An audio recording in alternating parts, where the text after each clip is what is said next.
શ્રીમદ ભાગવત નું મહાત્મ્ય અનેક ગણું કહ્યું છે. સ્કંદ પુરાણમાં અને પદ્મ પુરાણમાં. સ્કંદ પુરાણમાં 4 અધ્યાયમાં ભાગવતના મહાત્મ્યનું વર્ણન કર્યું છે. એ જ રીતે પદ્મ પુરાણમાં 6 અધ્યાયમાં. અને ભાગવતની એક પરંપરા એવી છે કે જ્યારે ભાગવત કથા શરૂ કરો એના પહેલા 6 અધ્યાયમાં પદ્મ પુરાણમાં જે વર્ણિત છે એ મહાત્મ્યની કથા કહેવામાં આવે છે. અને મહાત્મ્યની કથાનું એટલું મહાત્મ્ય છે કે કેવલ મહાત્મ્ય સાંભળવા માત્રથી ભગવત પ્રાપ્તિ થઈ જાય છે. મુક્તિ તો ભાગવતની બાય પ્રોડક્ટ છે. કોઈ કથા બેસાડી હોય યા તમે સંકલ્પ કરો ને કે મારે કથા કરાવવી છે, એ સંકલ્પ જ્યારે કર્યો ને ત્યારે તમારા ભાગ્યમાં મુક્તિ લખાઈ જાય છે. પણ એક વસ્તુ યાદ રાખો, જેણે જીવનમાં કોઈ પુણ્ય ન કર્યા હોય, કોઈ સત્કર્મ ન કર્યા હોય અને જો ગુજરી જાય છતાં એની મુક્તિ કરાવી શકાય એવા ઉપાયો શાસ્ત્રોમાં છે. એટલે કે તમારા બદલે બીજો કોઈ પણ તમારી મુક્તિ કરાવી શકે છે એવા ઉપાયો શાસ્ત્રોમાં છે. ગયામાં જઈને શ્રાદ્ધ કરો, આ રીતે યજ્ઞ કરો, આ રીતે આમ કરો, તો આપણે એમ કહેવાય કે આ કરવાથી આ પૂર્વજોની કે સ્વજનોની મુક્તિ થાય. એટલે કે આપણા બદલે આપણી મુક્તિ બીજો કોઈ કરાવી શકે, પણ ભક્તિ તો જાતે જ કરીને જવી પડે. આપણા બદલે બીજો કોઈ આપણી ભક્તિ ન કરી શકે. એટલે કે સમજવાની વાત એ છે કે તાંબાના લોટામાં લાલ કપડામાં બંધાઈને ગંગા સ્નાન કરવા જવું છે કે પોતે જઈને ડૂબકી મારવી છે, તમારે નક્કી કરવા. બાકી છેલ્લે ડેસ્ટિનેશન ત્યાં છે, જવાનું ત્યાં છે. ફરક એટલો છે કે પોતે જાતે જઈને ડૂબકી લગાવો ને ગંગા સ્નાનનો જે આનંદ આવે એ પોતાને મળે, અને બીજો કોઈ વિધિ કરે આપણા દીકરાઓ કે આપણા સંતતિઓ અને પછી જઈને અસ્થિ વિસર્જન કરે અને પછી ગંગાજીમાં વિલીન થાય, એમાં પોતાને આનંદ નથી હોતો. તો ફરક એટલો જ છે કે આ જીવનને આટલું કરીને ગયા એ આનંદ વાગોળતા વાગોળતા જવું છે કે મારા ગયા પછી આમ કરજો, ગયા પછી આમ કરજો, ગયા પછી આમ કરજો, એ વ્યવસ્થા ગોઠવીને જવું છે. ઘણા લોકો મૃત્યુ સુધારવાની ચિંતામાં જીવન સુધારવાનું જ ભૂલી જાય છે.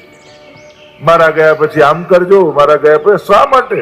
પછી છેલ્લે જતા ચિંતા તો હોય જ કે આ કરશે કે નહીં, પછી એ ટેન્શન તો હોય જ. એટલે એવી ચિંતા કરીને જવું એના કરતા આ બધું કરીને માણીને ગયા એ વાગોળતા વાગોળતા નથી. આપણા પુણ્યોને બહુ ભવિષ્યના પ્લાનિંગમાં ન મૂકો, એને બને એટલા જલ્દી કરી તમારા સંસ્મરણોમાં ભેગા કરી લો. કારણ કે જ્યારે શરીર નહીં ચાલે ને ત્યારે ભેગા કરેલા સંસ્મરણો જીવનના સહારા બનવાના છે. નહીં તો બેઠા બેઠા એકલા વિચારશો શું? ઘણા લોકો કે બેઠા બેઠા ખોટા જ વિચાર, તો ખોટા જ આવે ને સારું કર તો કંઈક સારા આવે. કંઈક સારા સંસ્મરણો ભેગા કર્યા હોય તો કંઈક સારું વાગોળવાનું રહે. શ્રીમદ ભાગવત એવી દિવ્ય કથા છે. એ ગમે તેવો પાપી કેમ ન હોય પણ એની પણ મુક્તિ સહજમાં કરાવી શકે એવું સામર્થ્ય શ્રીમદ ભાગવતની આ દિવ્ય કથામાં છે. તો 6 અધ્યાયને વર્ણન પદ્મ પુરાણમાં કરવામાં આવ્યું. 6 અધ્યાય એટલા માટે કારણ કે ભગવાનની કથા છે. અને ભગવાન કહેવાય કોને? જે ભગને ધારણ કરે ભગવાન. જેની પાસે ધન હોય ધનવાન, તો જેની પાસે ભગ હોય ભગવાન. તો ભગ કોને કહેવાય? તો કે ભગવાનના 6 ગુણ છે ને, ઐશ્વર્ય, વીર્ય, યશ, શ્રી, જ્ઞાન અને વૈરાગ્ય. આ 6 ગુણને કહેવાય ભગ. અને આ ભગને જેને ધારણ કર્યા એને કહેવાય ભગવાન. તો આ ભગવાનની ગાથા છે. એટલા માટે પદ્મ પુરાણમાં 6 અધ્યાયમાં ભગવાનના ભાગવતનું મહાત્મ્ય વર્ણન કરવામાં આવ્યું. આવો પ્રવેશ કરીએ, સીધા મહાત્માની કથા તરફ પ્રવેશ કરીએ. મહાત્મ્ય એટલા માટે કે જેને તમે સાંભળવા જઈ રહ્યા છો, જેની કથા સાંભળવા જઈ રહ્યા છો, એનું જો મહાત્મ્ય જ્ઞાન નહીં હોય ને, તો જીવનની કોઈ પણ નાની મોટી ઘટનાઓ તમને એનામાં અવિશ્વાસ પેદા કરી દેશે. તમે તમારા ઈષ્ટને સર્વસમર્થ નહીં જાણો તો નાની મોટી ઘટનાઓ, ઘણી વાર લોકો અમારા જીવનમાં આવું બન્યું, અમારી તો શ્રદ્ધા જ ઉડી ગઈ. તો આ ઉડી જાય ને એને શ્રદ્ધા કહેવાય બી નહીં. તારી શ્રદ્ધા ગઈ નથી, તને શ્રદ્ધા હતી જ નહીં, તને તો શ્રદ્ધાનો વહેમ હતો. તમે જો કોઈ ઘડો ખરીદવા જાઓ માટીનો, અને માટીનો ઘડો ખરીદવા જાઓ તો કુંભારના માથે ટકોરા મારો કે ઘડાના માથે મારો? બાજુમાં કુંભાર બેઠો હોય અને તમે એના માથે ટકોરા મારો કે ઘડો કેવો છે ચેક કરું? ઘડાના માથે હોય. આપણા બધાની તકલીફ શું છે? તો જો તું સાચો હોય તો આમ કહે, ભગવાનને આમ ચેલેન્જ કરીએ, જો તું ખરો હોય ને સાચો હોય તો એમ ઘટનાઓ ઘટે આપણા જીવનમાં અને ટકોરા પ્રભુના માથે મારી. જો તું સાચો હોય તો સાચો જ છે. તારી અપેક્ષાઓ ખોટી છે, તારી આશાઓ ખોટી છે, તારી જીદ ખોટી છે. ઘટનાઓ આપણા હાથમાં નથી, પણ અર્થઘટનો તો આપણા હાથમાં છે ને. ક્યારે શું બનશે એ આપણા હાથમાં નથી હોતું, પણ જે બન્યું એ મારા સારા માટે બન્યું છે એ વિચાર તો આપણા હાથમાં છે. ઘટનાઓ આપણે રોકી શકતા નથી, પણ અર્થઘટનો ચોક્કસ આપણે કરી શકતા હોઈએ છીએ. અને જે જીવનમાં બનતી ઘટનાઓના સારા અર્થઘટનો કરતા શીખી જાય છે ને, એ સાધનોના અભાવમાં પણ સુખી રહેતા શીખી જાય છે. ઘણાને એમ થાય કે ઈચ્છિત સાધનો ને સંજોગો મળે તો જ સુખી થઈ શકાય. અરે ના, સારી સમજ પણ નબળા સંજોગોમાં પણ સુખી થતા આપણને શીખવાડી શકે છે. એટલે સારી સમજથી સુખી થતા આવડત પાડો, આદત પાડો. સાધનો અને સંજોગો મળે તો જ સુખી થાઉં એ જીદ છોડી સારી સમજથી સુખી થાઉં એનો પ્રયાસ કરો. એક પત્ની પાસે પરણીને આવ્યા એટલે એની પત્નીએ કહ્યું એના પતિને કે મને સુખી તો કરશો ને તમે? ત્યારે પતિએ કહ્યું, જો તું કહીશ એવું બંગલો બાંધી આપીશ, તું કહીશ એ ગાડી લાવી આપીશ, તું કહીશ એ દાગીના લાવી આપીશ, તું કહીશ એ બધું લાવી આપીશ, પણ સુખી થતા જો તને ના આવડ્યું ને તો તારા સિવાય તને બીજો કોઈ સુખી નહીં કરી શકે. એટલે સુખી થતા તો તારે જ શીખવાનું છે. અને એ કળા ભાગવત આપણને શીખવાડશે. સંકટોમાં પણ જેને શ્રીજીની કૃપા દેખાવા લાગે ને, ત્યારે માનજો કે આના હૃદયમાં ભાગવત ઉતરી ચૂક્યું છે. સાધારણ રૂપે સંકટો દેખાય આપણને, પણ એમાં પણ ક્યાંક વીજળી રૂપે ઠાકોરજીની કૃપાનો ચમકારો જેને દેખાઈ જાય ને, કે આમાં પણ પ્રભુની કોઈ કૃપા છુપાયેલી હતી, ત્યારે માનવું કે ભાગવત અમારા જીવનમાં ઉતર્યું છે. આ ભાગવત કેવલ સાંભળવા માટે નથી, આ ભાગવત તો પાન કરવા માટે છે. સાંભળવું એ તો કેવલ કર્ણનો વિષય છે, ભાગવતને તો રોમ રોમથી પાન કરવાનું હોય. પીબત ભાગવતમ રસમાલયમ. ભાગવતમાં તો કહ્યું આને પીઓ, વારંવાર આનું પાન કરો. અંગે જેને ભાગવત પી લીધું છે, અંગે અમૃત પીનારો અમર બની જાય છે. ભાગવત પીનારો એ તો ભગવત બની જાય છે, ભગવદીય બની જાય છે. ભાગવત તો એક અર્થ ભક્ત પણ થાય. ભાગવતમાં ભક્તોની કથા છે. અનેક ભગવદીઓના ચરિત્ર તમને ભાગવતમાં આવશે, અને એ ચરિત્રોને સાંભળી, કારણ કે જો ભાગવત એ તો ભાવનો સાગર છે, અને સમુદ્ર હોય ને એના કિનારે ત્રણ પ્રકારના લોકો આવે. એક એવા આવે જે માટીને લેવા માટે આવ્યા હોય, એક એવા આવે જે કિનારે પડેલા છીપલાઓને વીણવા આવે, અને એક એવા આવે જે અંદર કૂદકો લગાવીને ડૂબકી લગાવે અને સમુદ્રમાં પડેલા રત્નોને લઈને પાછા જાય. આ ત્રણ પ્રકારના લોકો આવે. એમ ભાગવતના પણ ત્રણ પ્રકારના શ્રોતાઓ છે, આદિ ભૌતિક, આધ્યાત્મિક અને આદિ દૈવિક. જે કેવલ વ્યવહાર સાચવવા જ આવ્યા હોય ને, એ રેતી લઈને આવનારા છે. આમણે કથા બેસાડી છે, નહીં જઈએ તો ખોટું લાગશે. જો કેવલ વ્યવહાર સાચવવા આવો, અરે એના માટે પણ ભાગવતમાં આવ્યા ને. જો ભેગા તો ઘણા કારણોથી થઈ શકાય, પણ ભગવાન માટે ભેગા થવું ને એ પણ સૌભાગ્યની વાત છે. આજે આ જ શહેરમાં કેટલા લોકો કેટલા કારણોથી ભેગા થયા હશે, પણ આટલા લોકો જે અહીંયા બેઠા છે, આપણે બધા ભગવાન માટે ભેગા થયા છે. એ આપણા ઉપર ઠાકોરજીની કૃપાનું પ્રમાણ છે. આપણા ભેગા થવાના કેન્દ્રમાં ભગવાનની કથા છે. એ બહુ મોટું કારણ છે કૃપા. તો એ રેતી લેનારા જે કેવલ મુક્તિ માટે કથા સાંભળવા આવે કે મારી મુક્તિ થઈ જાય, એ છીપલા લઈ જનારા છે.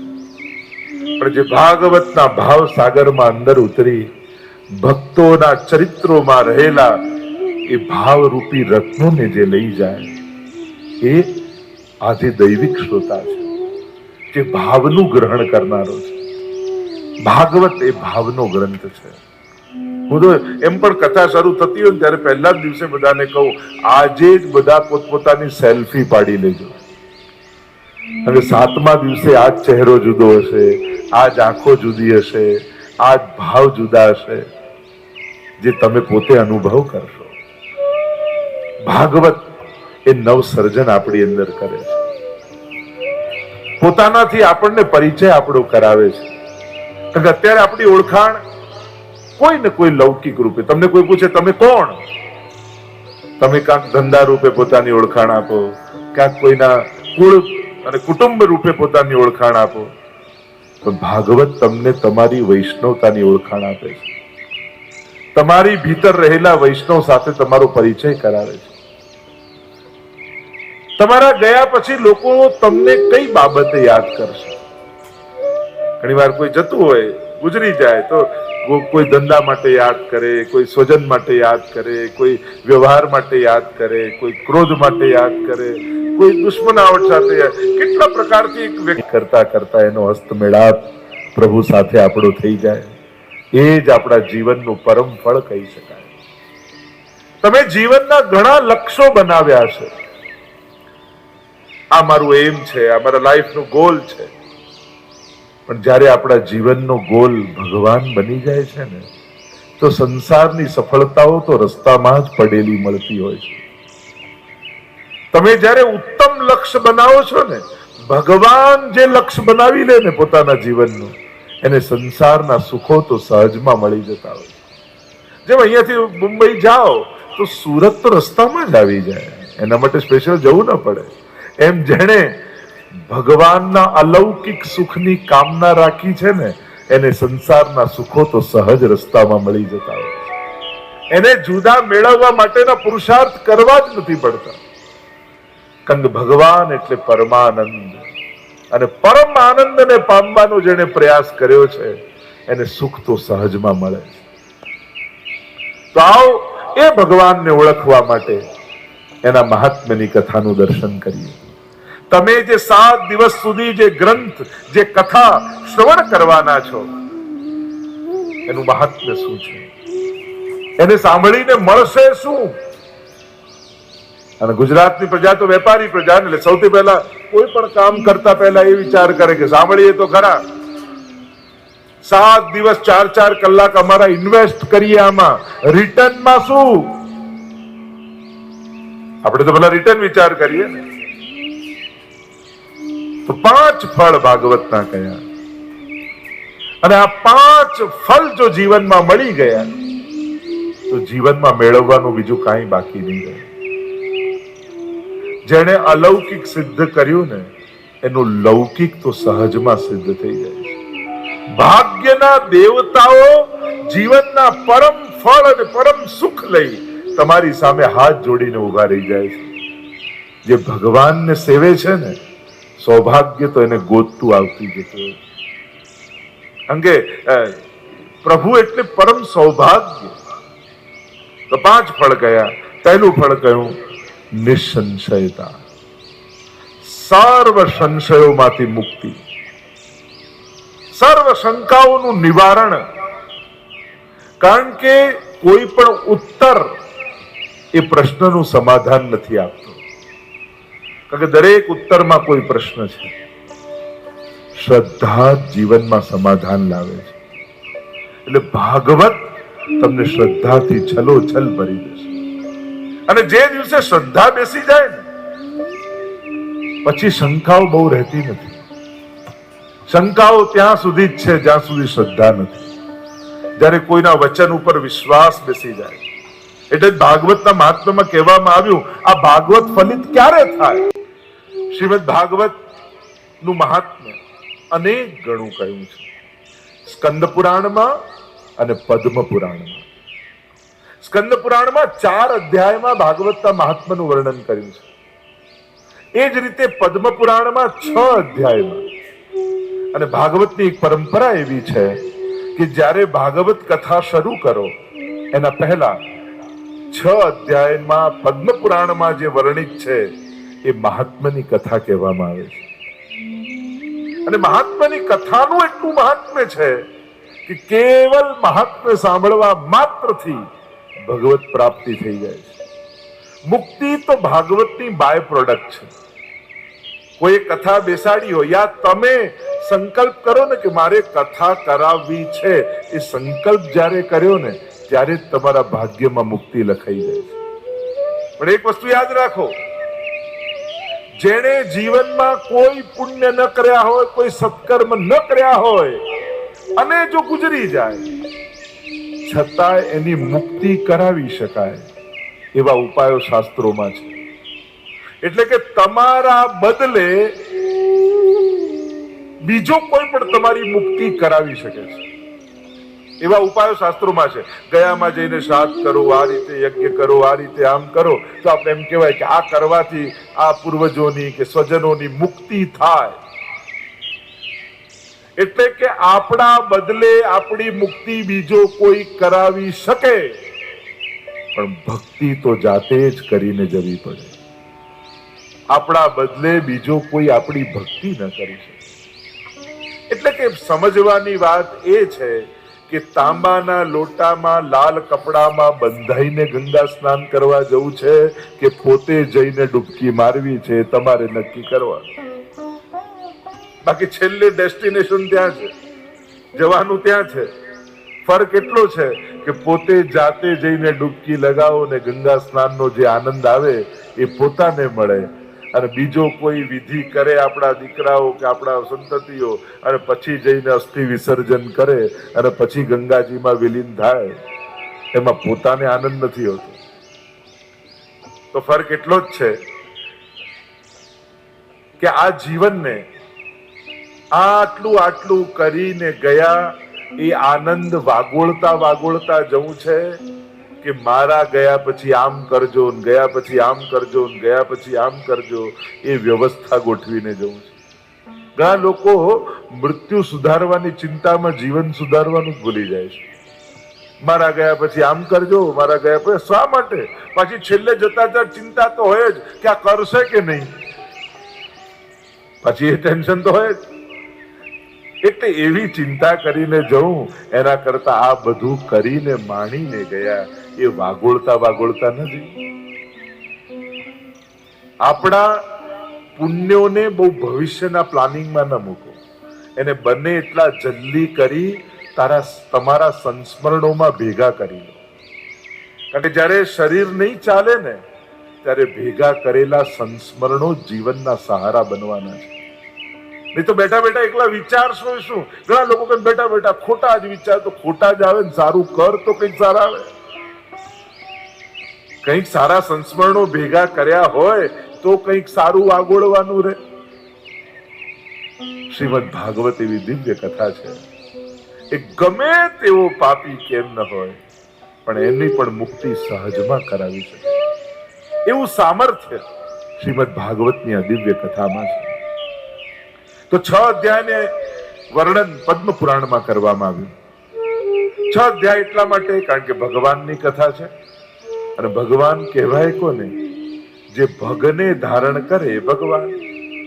જેની પાસે ધન હોય ધનવાન, તો જેની પાસે ભગ હોય ભગવાન. તો ભગ કોને કહેવાય? તો કે ભગવાનના 6 ગુણ છે ને, ઐશ્વર્ય, વીર્ય, યશ, શ્રી, જ્ઞાન અને વૈરાગ્ય. આ 6 ગુણને કહેવાય ભગ. અને આ ભગને જેને ધારણ કર્યા એને કહેવાય ભગવાન. તો આ ભગવાનની ગાથા છે. એટલા માટે પદ્મ પુરાણમાં 6 અધ્યાયમાં ભગવાનના ભાગવતનું મહાત્મ્ય વર્ણન કરવામાં આવ્યું. આવો પ્રવેશ કરીએ, સીધા મહાત્માની કથા તરફ પ્રવેશ કરીએ. મહાત્મ્ય એટલા માટે કે જેને તમે સાંભળવા જઈ રહ્યા છો, જેની કથા સાંભળવા જઈ રહ્યા છો, એનું જો મહાત્મ્ય જ્ઞાન નહીં હોય ને તો જીવનની કોઈ પણ નાની મોટી ઘટનાઓ તમને એનામાં અવિશ્વાસ પેદા કરી દે. તમે તમારા ઈષ્ટને સર્વ સમર્થ નહીં જાણો તો નાની મોટી ઘટનાઓ, ઘણી વાર લોકો અમારા જીવનમાં આવું બન્યું, અમારી તો શ્રદ્ધા જ ઉડી ગઈ. તો આ ઉડી જાય ને એને શ્રદ્ધા કહેવાય બી નહીં. તારી શ્રદ્ધા ગઈ નથી, તને શ્રદ્ધા હતી જ નહીં, તને તો શ્રદ્ધાનો વહેમ હતો. તમે જો કોઈ ઘડો ખરીદવા જાઓ માટીનો, અને માટીનો ઘડો ખરીદવા જાઓ તો કુંભારના માથે ટકોરા મારો કે ઘડાના માથે મારો? બાજુમાં કુંભાર બેઠો હોય અને તમે એના માથે ટકોરા મારો કે ઘડો કેવો છે ચેક કરું?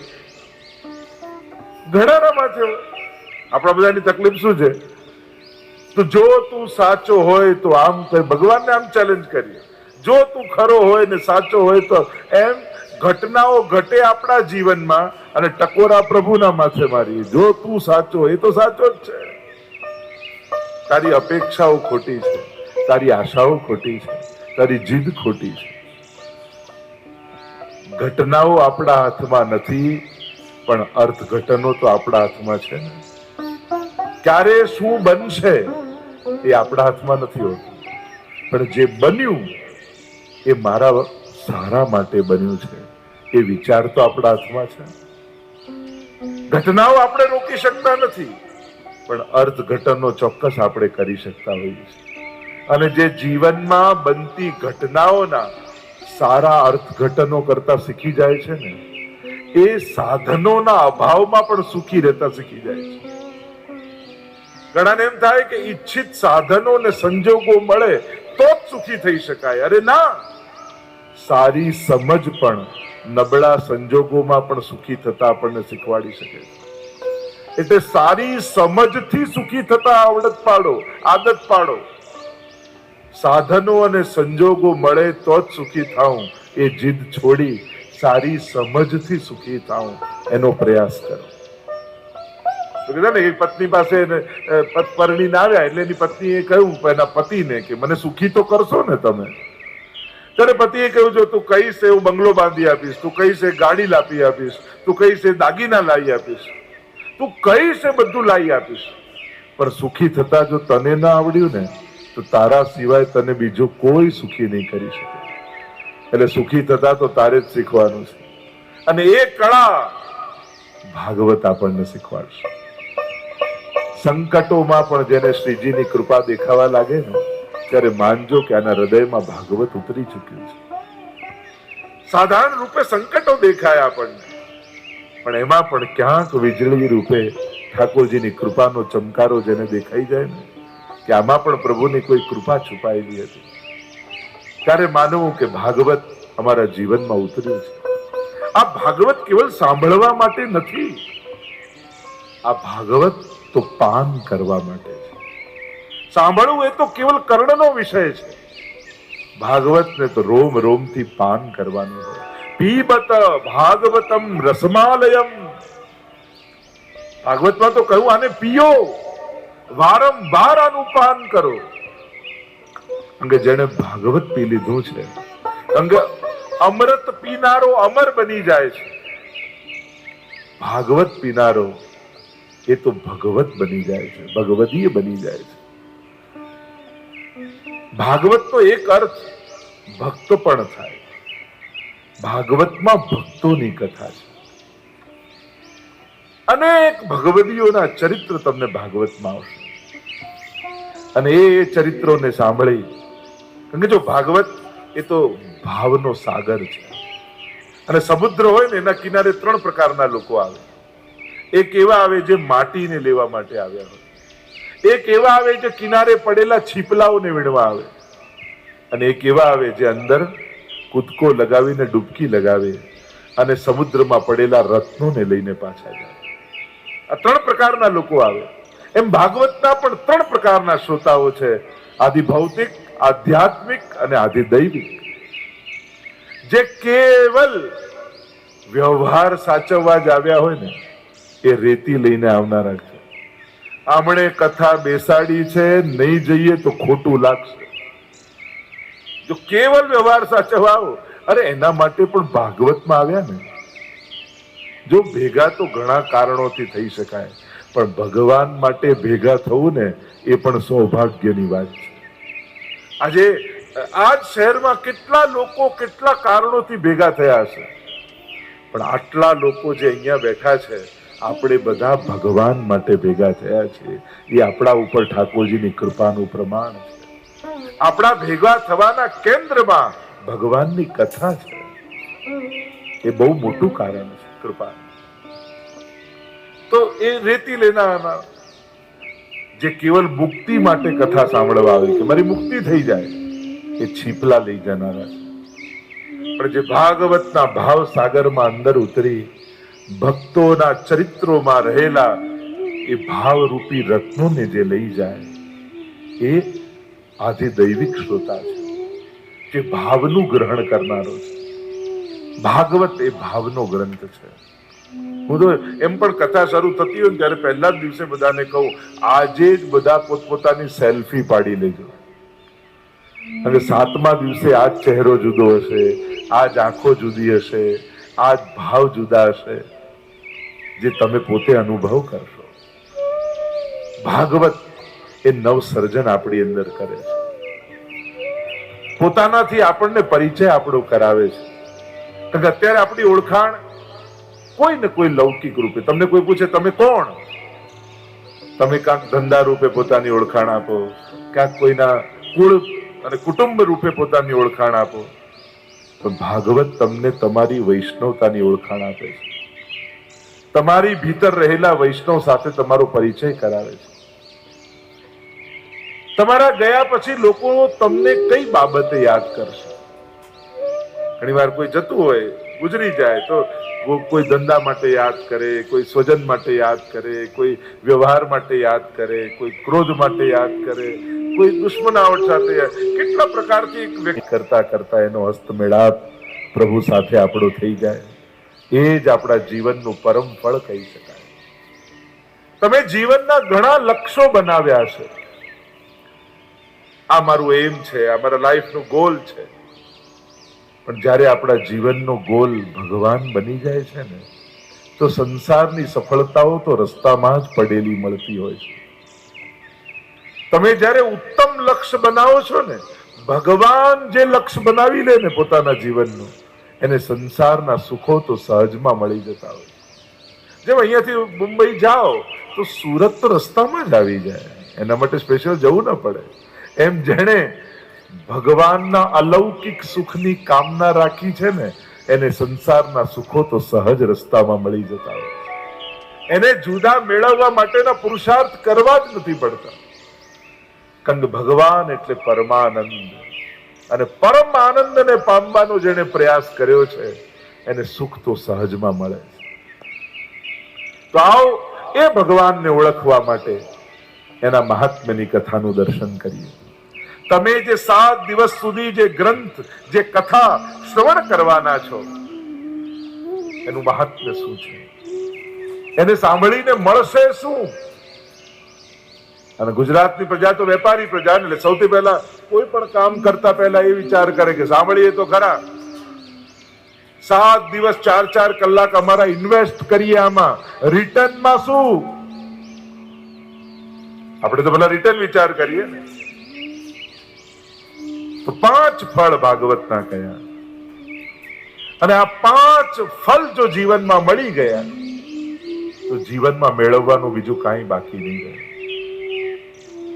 જેણે અલૌકિક સિદ્ધ કર્યું ને, એનું લૌકિક તો સહજમાં સિદ્ધ થઈ જાય છે. ભાગ્યના દેવતાઓ જીવનના પરમ ફળ અને પરમ સુખ લઈ તમારી સામે હાથ જોડીને ઉભા રહી જાય છે. જે ભગવાનને સેવે છે ને, સૌભાગ્ય તો એને ગોતતું આવતી જતું હોય. કારણ કે પ્રભુ એટલે પરમ સૌભાગ્ય. તો 5 ફળ કયા? પહેલું ફળ કયું? નિસંશયતા, સર્વ સંશયોમાંથી મુક્તિ, સર્વ શંકાઓનું નિવારણ. કારણ કે કોઈ પણ ઉત્તર એ પ્રશ્નનું સમાધાન નથી આપતો. કારણ કે દરેક ઉત્તરમાં કોઈ પ્રશ્ન છે. શ્રદ્ધા જીવનમાં સમાધાન લાવે છે. એટલે ભાગવત તમને શ્રદ્ધાથી છલોછલ ભરી દેશે. અને જે દિવસે શ્રદ્ધા બેસી જાય ને, પછી શંકાઓ બહુ રહેતી નથી. શંકાઓ ત્યાં સુધી જ છે જ્યાં સુધી શ્રદ્ધા નથી. જ્યારે કોઈના વચન ઉપર વિશ્વાસ બેસી જાય. એટલે ભાગવતના મહાત્મ્યમાં કહેવામાં આવ્યું, આ ભાગવત ફલિત ક્યારે થાય?